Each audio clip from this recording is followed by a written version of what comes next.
The true story of the three little pigs, as told to John Scieszka, illustrated by Lane Smith.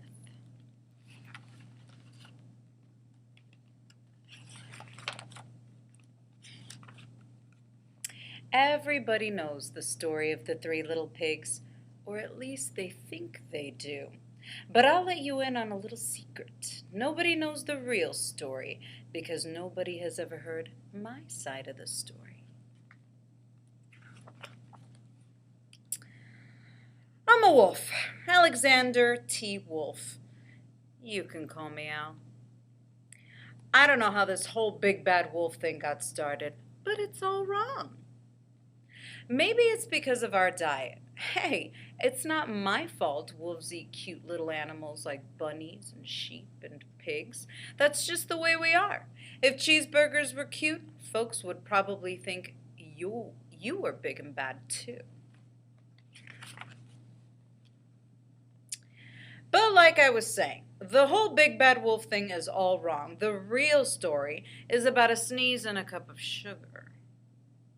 This is the real story.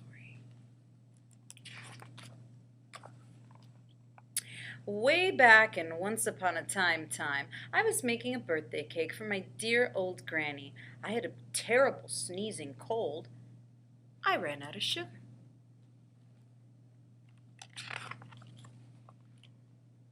So I walked down the street to ask my neighbor for a cup of sugar. Now, this neighbor was a pig, and he wasn't too bright either. He had built his whole house out of straw. Can you believe it? I mean, who in his right mind would build a house out of straw?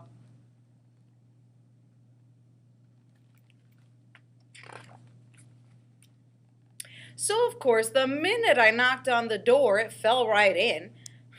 I didn't want to just walk into someone else's house, so I called, little pig, are you in? No answer. So I was just about to go home without a cup of sugar for my dear old granny's birthday cake. That's when my nose started to itch. I felt a sneeze coming on. Well, I huffed and I snuffed.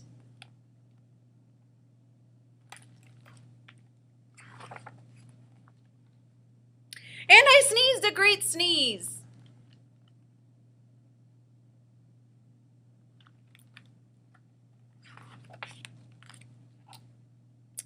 And you know what? The whole darn straw house fell down, and right in the middle of the pile of straw was the first little pig, dead as a doornail. He had been home the whole time. It seemed like a shame to leave a perfectly good ham dinner lying there in the straw, so I ate it up. Think of it as a big cheeseburger just lying there.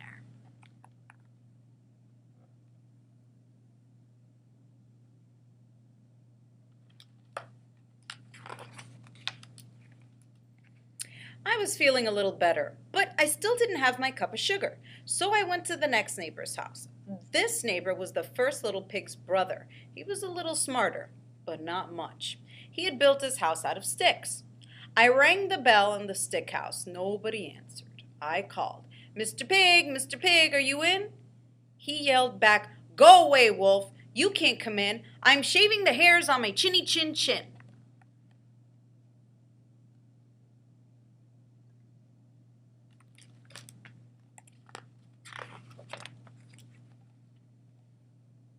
I had just grabbed the doorknob when I felt another sneeze coming on.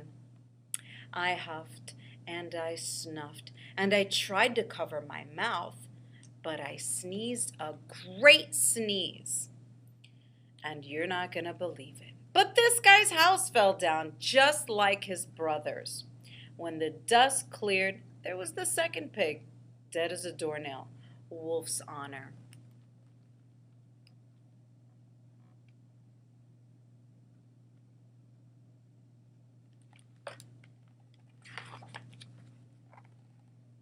Now, you know food will spoil if you just leave it out in the open, so I did the only thing there was to do. I had dinner again.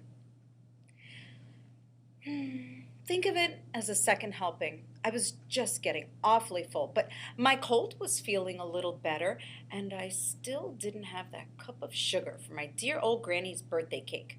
So I went to the next house. This guy was the first and second little pig's brother. He must have been the brains of the family. He had built his house out of bricks. I knocked on the brick house. No answer. I called, Mr. Pig, are you in? And you know what that little porker answered? Get out of here, Wolf. Don't bother me again.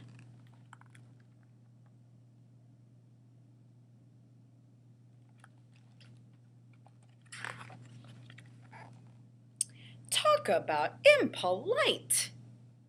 He probably had a whole sack full of sugar, and he wouldn't give me even one little cup for my dear, sweet old granny's birthday cake. What a pig! I was just about to go home and maybe make a nice birthday card instead of a cake when I felt my cold coming on. I huffed and I snuffed and I sneezed once again. Then the third little pig yelled, "And your old granny can sit on a pin."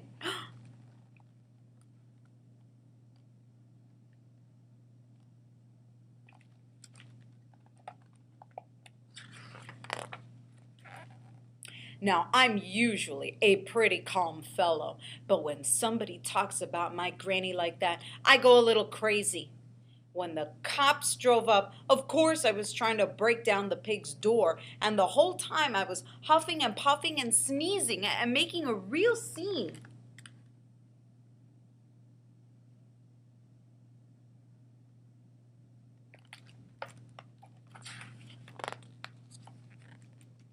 The news reporters found out about the 2 pigs I had for dinner. Oh, the rest of the story, as they say, is history. The news reporters found out about the 2 pigs I had for dinner. They figured a sick guy going to borrow a cup of sugar didn't sound very exciting, so they jazzed up the story with all that huff and puff and blow your house down, and they made me the big bad wolf. That's it. The real story. I was framed.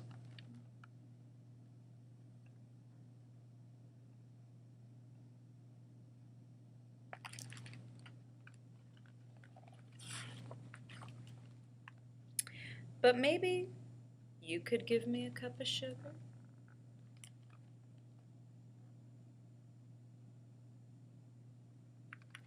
The end.